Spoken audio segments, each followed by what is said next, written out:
everyone. Thank you for joining us for today's Thrivecast. I am here with Mr. Trent Rains. He is a co-owner of Collected Living and Design, which is an interior design and remodeling business based out of Kansas City. So Collected Living Design really focuses on like a timeless style, and they have a really good eye for curated interior, really have a passion for creating spaces that feel elevated but lived in, which I love. So, Trent is here today to bring a fresh perspective to home design, and I wanted to welcome you to the show. Thank you for joining me today. Thanks. That's such a good introduction. Oh, I'm so glad. So, tell me a little bit about Collected Living Design. What are you guys all about in Kansas City? Yeah, that's a good question. I feel like it's been a journey to try to figure out what we're all about. I think most people have this idea of what entrepreneurship or starting a business is, but then when you get into it, there's a lot of like self-discovery. I don't feel like a lot of people have that super nailed down. Yeah.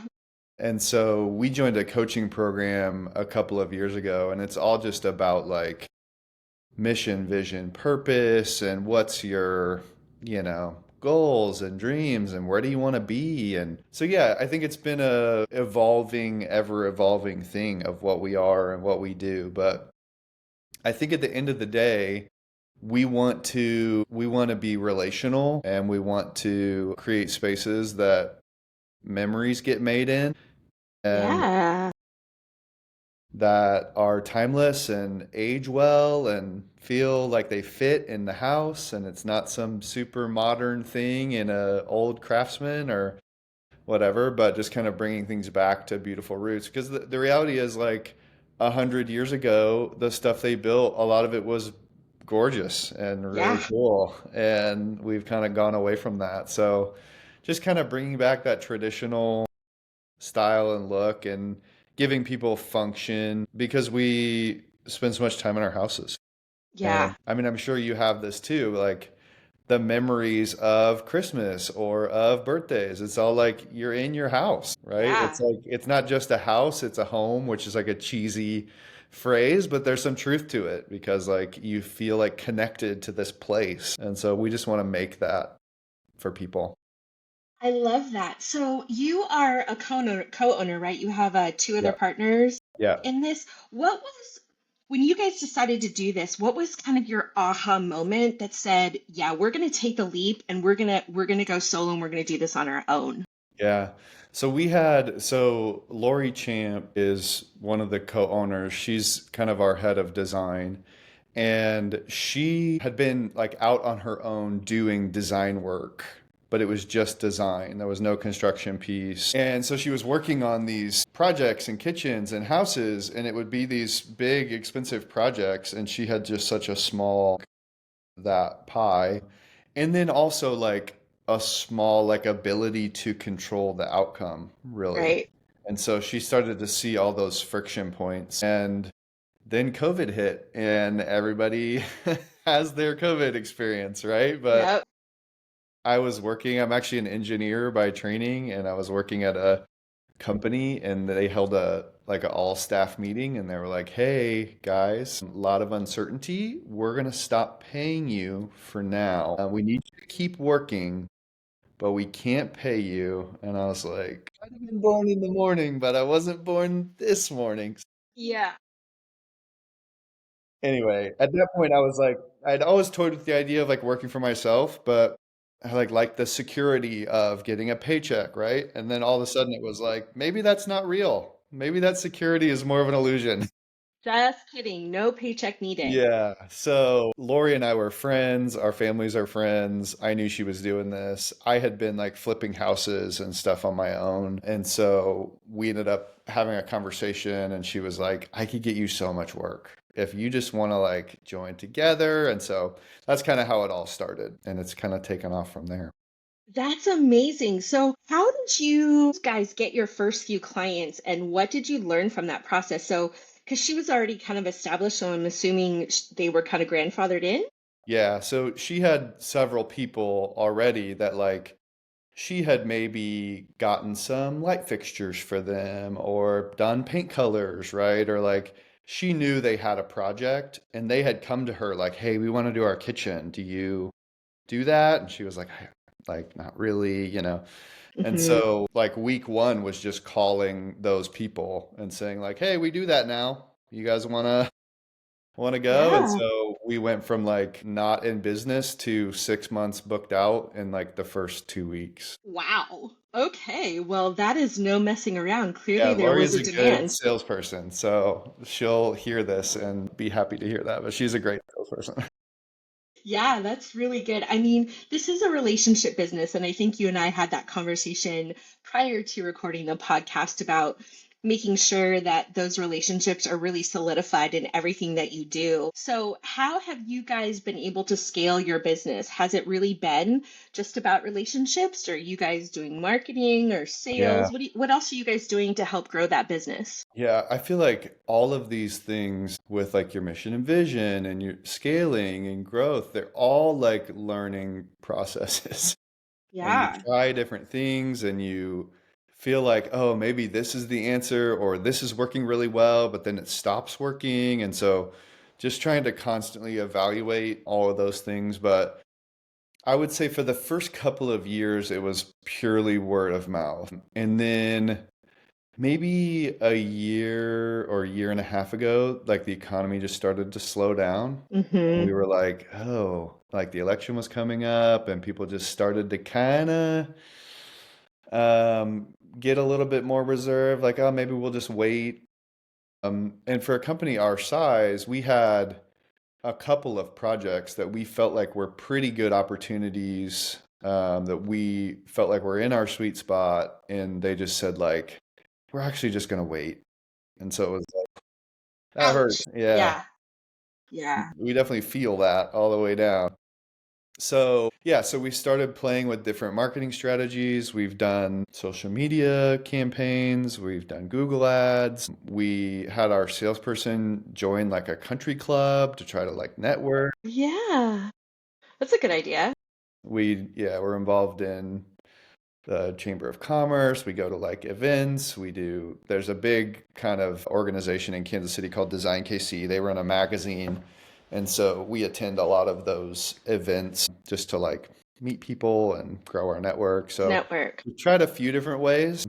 They're all kind of in progress, but some have worked better than others. There's other things we'd like to try, but just a matter of like, how much do you invest and when, and how do you decide what works and doesn't? How many touches does somebody need to? Yeah. I mean, there is really no secret sauce in this industry. And coming from someone who does marketing for architecture, engineering, construction, design, what you do isn't going to work for someone else. It's so different. And you do have to trial and error just to find out what's going to be the best value. And really, if your firm is open to experimenting with trying things and having them fail, but knowing that that didn't work, let's try something else, then you'll be successful in the long run. It's an investment, and Yeah, I that's think what hard we've sometimes. realized is like we do really well if we can get like person to person in front of the right Hmm. people. If we can get Yeah, to that point, we have a really good chance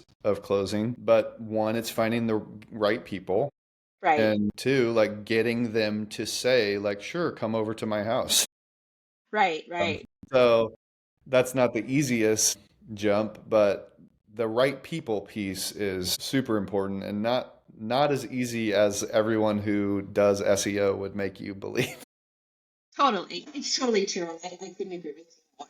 So tell me about how you guys have been able to handle growth while keeping your brand's core identity intact. Because you're talking a lot about mission vision and you're very mission vision driven. And not a lot of agencies are like that. And I love that because it truly means that you're at the core of everything that you do is truly mission and vision driven. So how have you guys been able to handle that growth while keeping your brand's kind of identity all intact?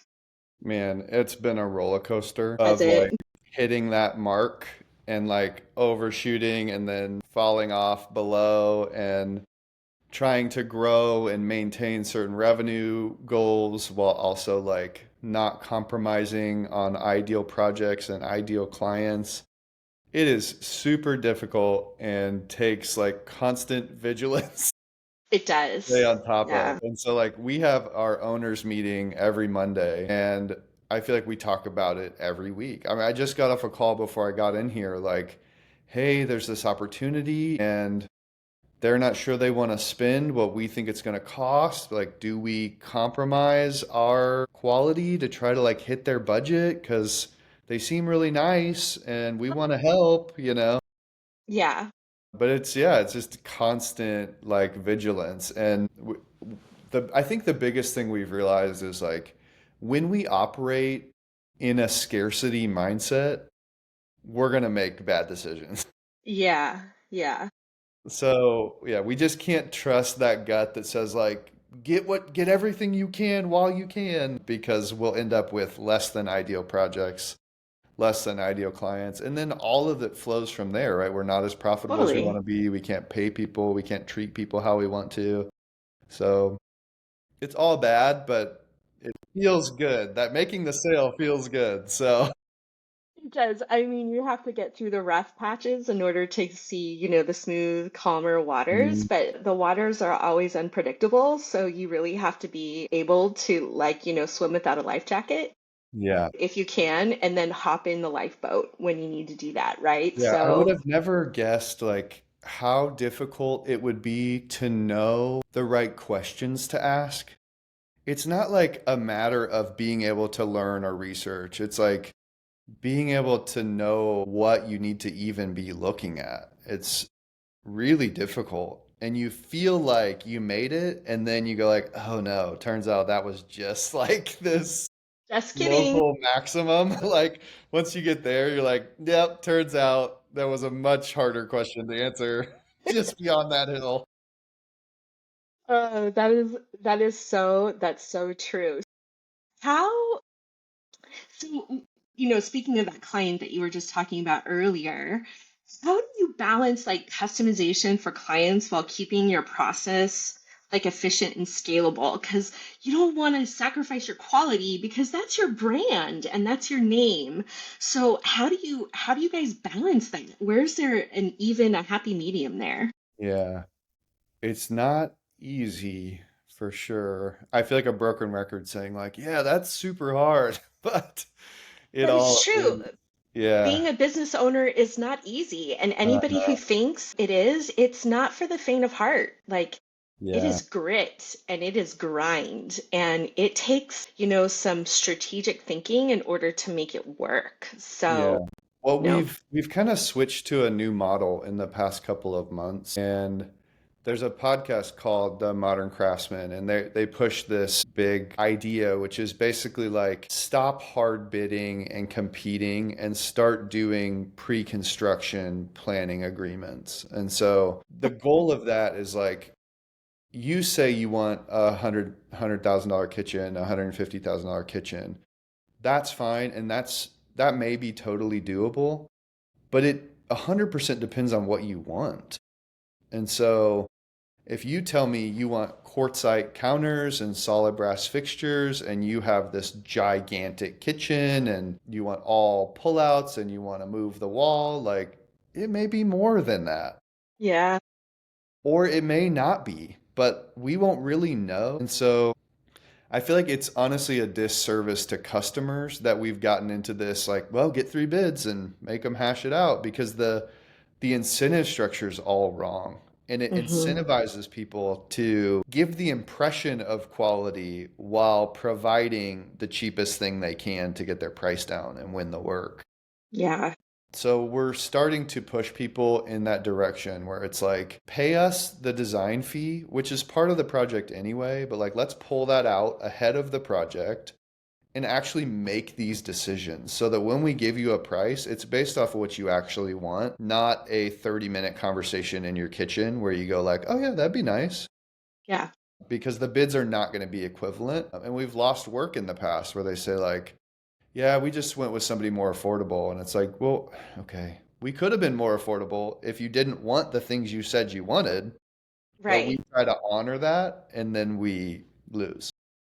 Well, and that's the sweet spot is like being able to manage expectations, right? So they say, I want all these brass fixtures, and well, yeah, I want Yeah, brass fixtures. Like, yeah, sure, I want those. But I mean, it comes at a premium. So you can choose the brass fixtures, or you can choose the chrome fixtures, and this is going to be your cost differentiation. So let's think about this for a second and manage those expectations. So that's really hard to do. yeah. I could. So with the pre-construction process, what we do is then we just let them be a part. We kind of pull back the curtain on all of that and let them be a part of those decisions. So like, Yeah. okay, here's what a solid brass faucet costs, and here's what a brass aluminum faucet that's painted to look like brass costs. Maybe you don't care. And maybe in Yeah. your eyes they look exactly the same and you're good with it lasting 3 years. Like, then do the cheaper one. Like, if you think it looks great, then like we will pick the best looking painted brass faucet we can find. But yeah, at some point right, like we hope that these people are not coming in looking for the 2 men in a truck like Yeah. slapped together kitchen, right? Like typically they're not finding us for that reason. And so we have that conversation up front about like, we do nice work, we do like it's high end to try to like cull that a little bit and make sure we're not ending up, in a situation where like they just wanted the cheapest possible way to do IKEA cabinets and like there's nothing wrong with that. It's just not what we do. So Right. So do you guys predominantly focus in kind of the luxury home space? Is that where the majority of your clients sit? yeah, it's up and down. Like, we're not in exclusively giant, beautiful mansions. I would say there is a certain level at which it doesn't make sense to put six figures into a project if your house is not even worth, Yeah. Yeah. that. So, like, we end up in neighborhoods that can support it. But honestly, with like inflation and the economy, what it is, like if you own a house, it has increased in value so much. If you've owned it for 5 years, that like you can afford to do a lot of work and not be outpacing the neighborhood. So I think we've kind of gotten into a good spot there where it's not ultra wealthy, it's not just mansions. Like we're working in reasonable houses Hmm. with reasonable people. They're not all like old millionaires. We Yeah. work with working people. Yeah. Um, and it's expensive, but it just kind of at some point it is what it is. And it Hmm. costs what it costs. I have a really hard time like holding that truth to be self-evident, and I feel bad every time. But I'm a DIYer, right? Like that's Yeah. my core. And so these people that are hiring us are not. They don't Yeah. want to think about it. They don't want to touch it. They want me to do it. So Yeah. yeah, just different perspectives. But yeah, no, it's not all like super luxury. The stuff we do all looks super luxury, but it's not all in crazy expensive houses. So if you had to start over from scratch today, Mm. what would you do? What's like the one thing you would do differently based on what Raise you've my learned? prices, probably. I love that. But it's true, right? I Yeah. mean, Yeah. The amount of work we did for such little money hurts to look back on. yeah, it's a tough learning lesson. And so, how did you guys get a grip on that? Like, how did you make sure if you made that one mistake, how did you make sure you didn't make that mistake again? Like, what Yeah, did you we had a do? really tough year. I don't know. It was probably 2 years ago or 3 years ago, where like we got to the end of the year to pay out like bonuses for the owners, and the owners were making less money than our employees. And we were like, that is Ouch. rough. Ouch. That is really rough. Yeah. And like, so the three owners, me, Lori, and Abby, I was an engineer, Lori was a nurse practitioner, Abby was an accountant. Like, we all had like real jobs Yeah. making real money to like do something that takes every core of your being and you work harder than you've ever worked and then make less money. We were all like, okay, we're making some changes. Yeah, like wake up and smell the coffee. Here we Yeah, go. Like we're yeah. moving. Yeah, that's a really tough lesson, but truth be told, I think it's probably more common for business owners than it isn't. So, yeah, I've lived through those lessons too. Yeah. Well, and we were reading a book recently. It's called The E-Myth. I don't know if you've read that. Oh, uh-uh. The entrepreneurial myth. Anyway, one of the things it says is like within 5 years, 80% of businesses will go out of business. And then within 10 years, 80% of those that survived the first five will go out of business. So, like, I think most of the reason is because they don't charge enough. And you Mhm. charge enough when it's just you and you don't have employees and you don't have rent and you don't have expenses. But as soon as you start adding those things to grow and you don't raise your prices, like that's where we get Yeah, in you're trouble. gonna And that's fall. what happened to us.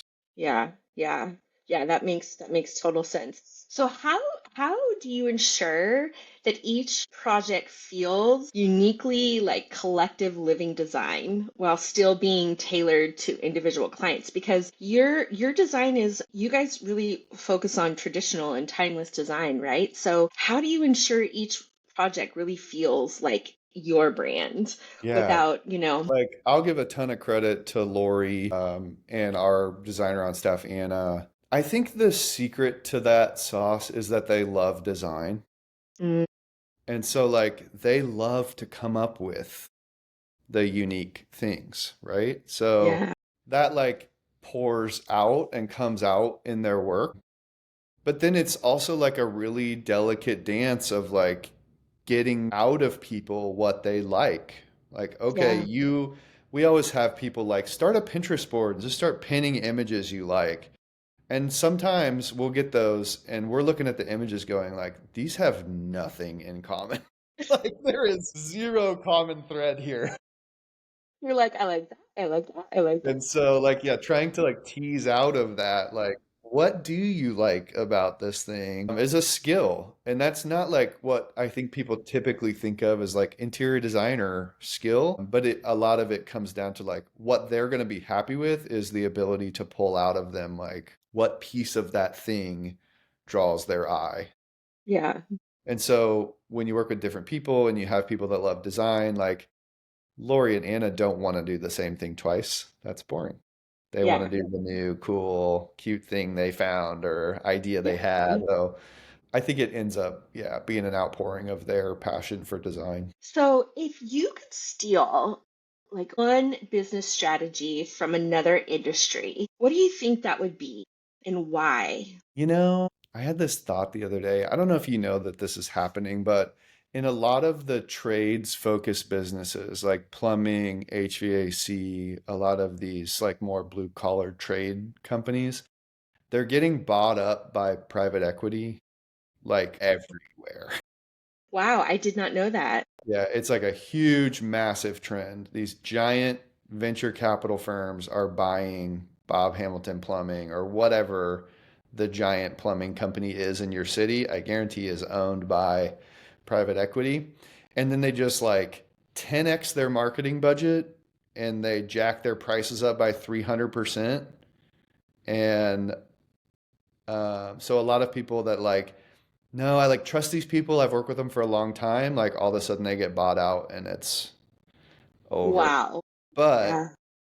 I did have this thought the other day of like, if they're succeeding in that, it's because like there's a portion of the population that is okay paying 300% more for the same service. And so Right. like, is there a middle ground there where like maybe we can charge 100% more than we charge now and still treat people well? Like, why is it only private equity that's able to like maximize profitability?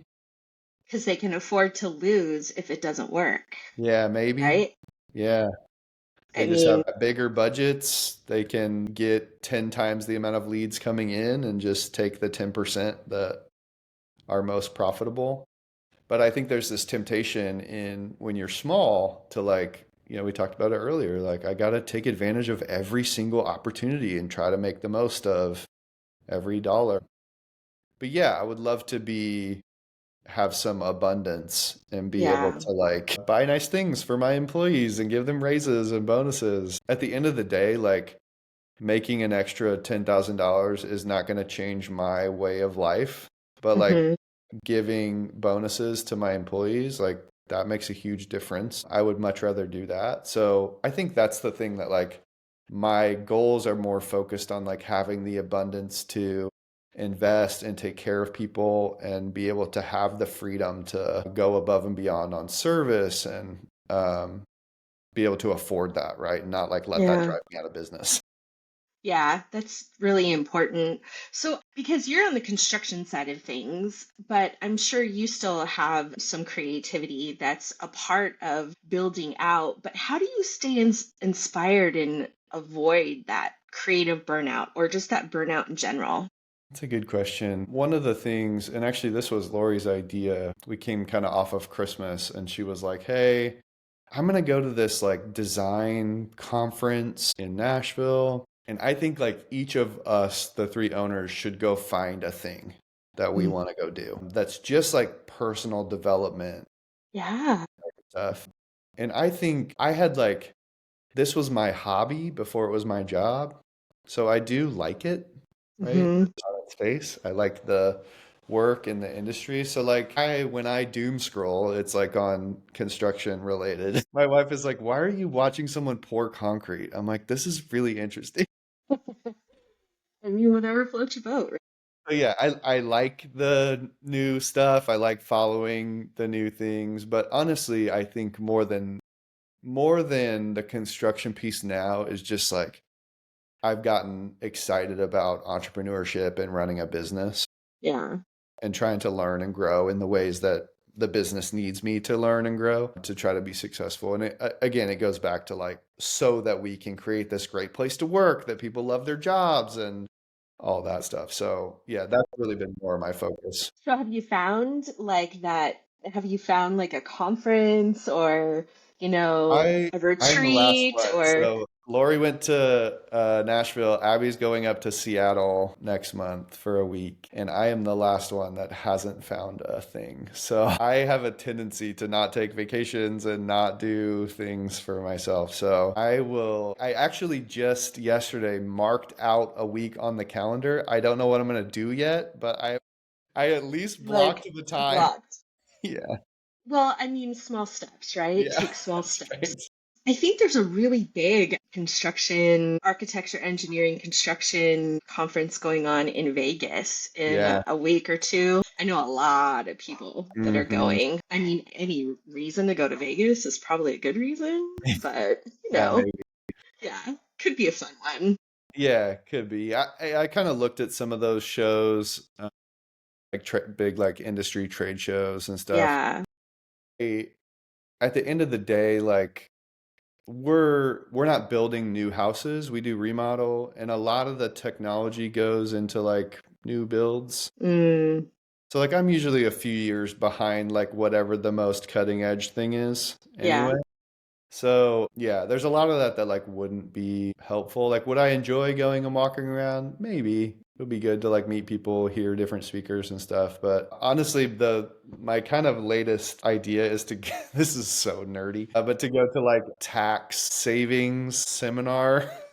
Ooh, It's so boring, but like that's the kind of thing that you care about when you own a business because you're giving, right. you see how much money you're giving away every year in taxes and like how can we optimize this? So yeah, I'm thinking about doing that instead. I mean, look, that's really practical and really smart, right? It might not be quite so sexy, but at the Yeah. same time, it provides value. And at the end of the day, if, this even goes for business, right? If you can provide that value to your customer and your client, that really shows them that they're getting much more than what they're spending, you have won the game. Yeah. So that's sometimes the hardest part, trying to figure that out. So what do you have like a recent project that you were just like, I love this. This is what collected living design is all about. Is there one project that really stands out for you? I would say a lot of the work we do in old homes is probably the stuff that for me feels like the most authentic to who we are. Okay. They're kind of a mess to work in. Mhm. They're just kind of a pain. Nothing is to code. Not, it's all knob and tube wiring and like so many. We just finished a project. We're in Liberty, Missouri. There's a house down here. There's like a historic district that our office is actually in. So the office you see behind me, it's in a like 1870 house that has been converted into offices. And so there's a house just down the street here that we did like a kitchen, mudroom, pantry, office kind of refresh. Yeah, it had the kitchen was like from the 90s, Mm. right? That somebody had put in. And it's this like 1890 house. It's the outside is beautiful and brick, and then you go into this kitchen and it's like maple and just bad, Yeah. 90s, just bad. And so it's like so disappointing. And now Ugh. if you go in there, now it's like amazing and beautiful. And when we were demoing out the floor in the mudroom, we found out there was like a cellar under there. Is there wine? So no, it was No just like wine. an empty kind of hole that was under this one room that was inaccessible from everywhere else in the basement. So we built like a trap door and a ladder and poured concrete in there, and they're gonna put like a yeah, like a wine cellar down there. Yeah, a little speakeasy Yeah. underneath. That would be amazing. That would be So that was so cool. amazing. Yeah, that was cool. And it feels like so authentic to the house now. So yeah, that one was good. Do you guys have, and you might not because, of the industry that you're in, but do you guys have returning clients? Yeah. Is that a kind of a bread and butter for you?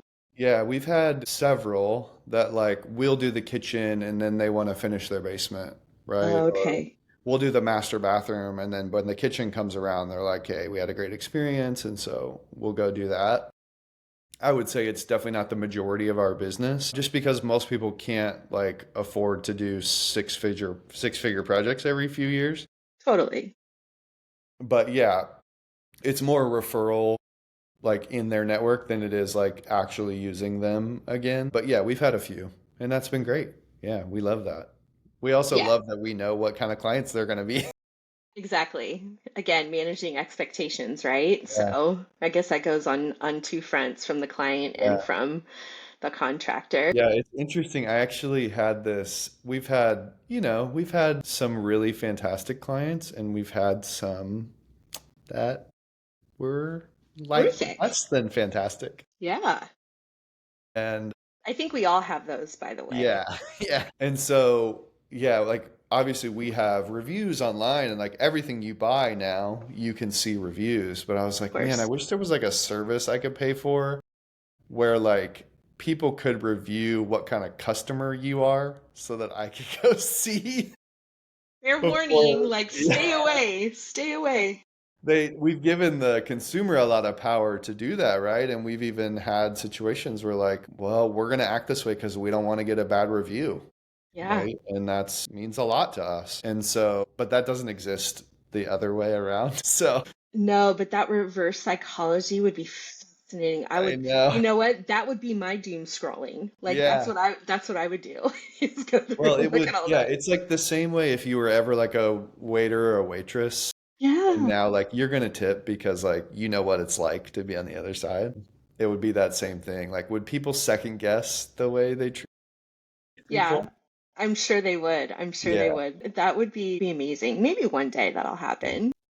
So, what's the one thing you believe every successful design business should have in their toolbox? And maybe that's just coming from the builder's perspective, right? From the construction portion of perspective. But what is that one thing that you think other design businesses really should have in order to be successful?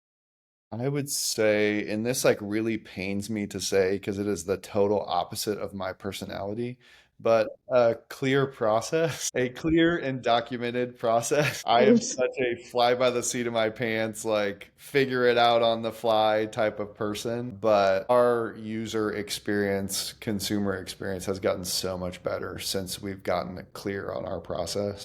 Yeah. And we use Trello for that Mhm. mostly. But yeah, we have this master Trello board of like every step and every checkbox of every step from you called us to punch list, and that has eliminated a lot of heartache.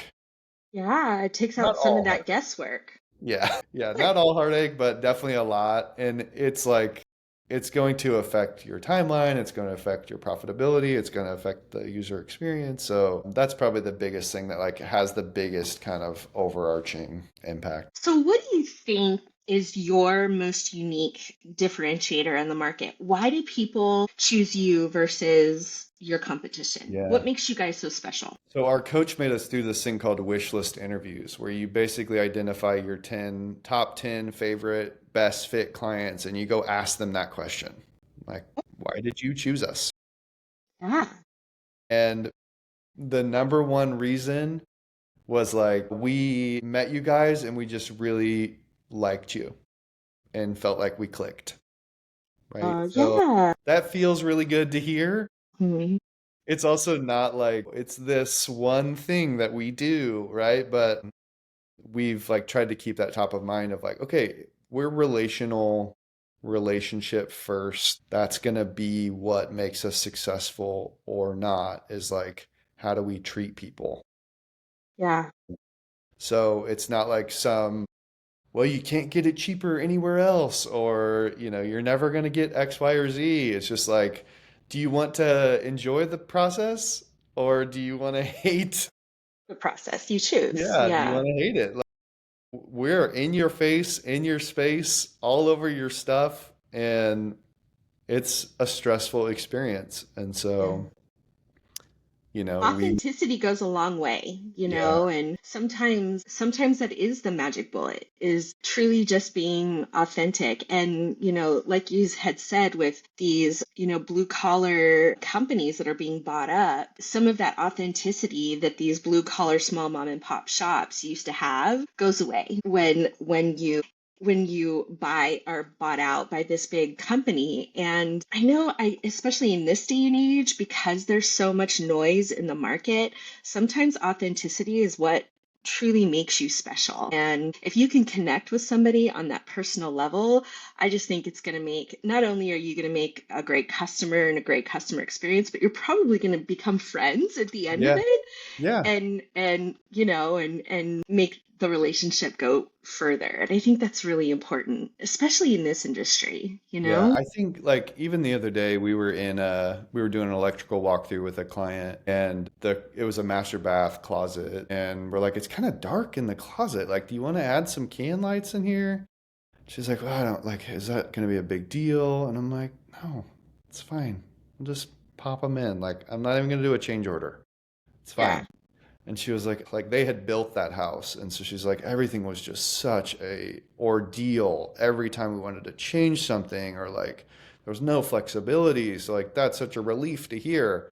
I love being able to do that for people, right? And Yeah. just make them feel like we are reasonable, normal human beings, not some like evil contractor that Yeah. we need to like wage war against. Like we are on the same team after the same thing. And so being able to communicate that, it's actually interesting. And I would be curious to hear your thoughts from a marketing perspective. But like, I think one of the things we struggle with is like, how do we market that? Hmm. Because it's like, we'll be friends is a weird marketing pitch. Yeah. But But I yeah, like think, trying to be authentic and put yourself out there in a way that comes across as that. Like, I don't know. yeah, I think from a marketing perspective, the best way to do this is you have to hit that core sense of feeling, right?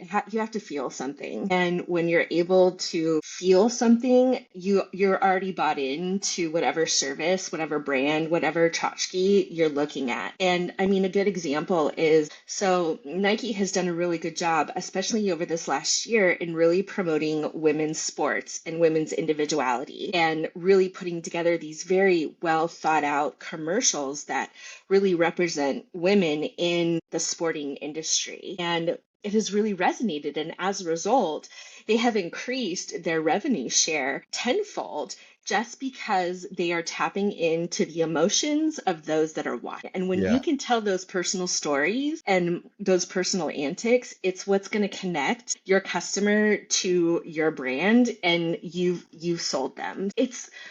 It's so funny. Like marketing is really about psychology, and we really should be all psychology majors because it's really about how you can manipulate someone's thought process to really think that what they want is or what they need is what you want to sell. Yeah. Yeah, emotional marketing is the core of any thriving brand. And you could be selling a pencil, but if that pencil smells like strawberry versus grape and someone likes strawberry better, they've already affiliated that strawberry because they had strawberry shortcake when they were a little kid. You know what I Hmm. mean? Yeah. They're sold. They're going to buy the strawberry pencil. It's crazy how things work. Well, what is one thing you want to leave Thrivecast with that we really should be looking at for collected living design in 2025? Do you guys have any big plans on the horizon? Yeah, I would say we're all the owners right now are going through this book called 10x is better than 2x. Oh, okay. And kind of the heart of the message is like if you try to 2x your business, you will inevitably fall into the trap of just like working harder, working longer, doing the same thing you're doing now, but just more, For less. asking more of people. Yeah. Charging more because like I could finagle my current thing to be worth 2x if I just push everything a little further. And his whole kind of message is like stop shooting for that, start shooting for 10x because it's going to require you to rethink from a core level what needs to change. So I love that. we're kind of rethinking everything about our goals and how we're looking at the future in terms of in stopping incremental change and starting to say like how do we affect, drastic change Right. and what's Strategic. required. What are Yeah. those strategics? So don't make it tactical, make it all about strategy and how are you going to level up. I love that. I love that. That's really audacious for you to be thinking that way, Yeah, but I bet you're going to see a bunch of success out of it I hope with so. time. Our coach, Yeah. so we do our coaching is called Tap the Potential. I would recommend them to anybody that's looking for a coach, but their whole message is kind of like anti-hustle culture. Mm, It's not like the answer is not the Gary V, like just make more calls. yeah. And so if that's not the answer, then what is? And I think it's like strategy, thoughtfulness, intentionality. Don't spend 80% of your time on the things that produce 20% of the results. Yeah. So that's Yeah. what we're That's trying. amazing. I love it. Well, Mr. Trent Rains from Collected Living Design, it has been great chatting with you. What's your website address where everybody Yeah, can we're come just visit? collectedlivingdesign.com, or you can find us on Instagram at Collected Living Design. Give us a follow. We'll put up beautiful pictures of our projects. That's awesome. It was so great chatting with you. Yeah, you too. Thanks for having me. No problem.